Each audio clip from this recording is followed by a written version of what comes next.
క్యూన్యూస్లో పనిచేయటకు senior video editors కావాలను సంప్రదించవలసిన నెంబర్లు 8688960884. నేటి నుంచి 1,50,000 రుణమాఫీ 6 లక్షల రైతుల అకౌంట్లో 7,000 కోట్లు వేయబోతా ఉన్నారు. 1,50,000 రూపాయల లోపు పంట రుణాలను మాఫీ చేసేందుకు రాష్ట్ర సర్కార్ సిద్ధమైంది. మంగళవారం రెండో విడతగా రైతుల క్రాప్ లోన్ అకౌంట్లో నిధులు జమ చేయనుంది.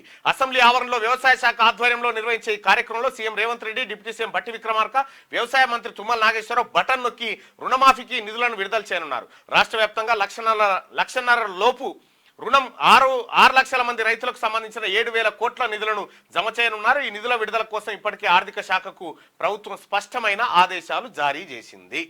సో ఇవాళ రైతుల రుణమాఫీ కాంగ్రెస్ పార్టీ ప్రభుత్వం ముఖ్యంగా రాహుల్ గాంధీ గారు చెప్పినటువంటి మాట ప్రకారం 2 లక్షల రుణమాఫీ దిశగా కాంగ్రెస్ పార్టీ అడుగులేస్తా ఉంది. క్యూన్యూస్లో పనిచేయటకు సీనియర్ వీడియో ఎడిటర్స్ కావాలను సంప్రదించవలసిన నెంబర్లు 8688960884.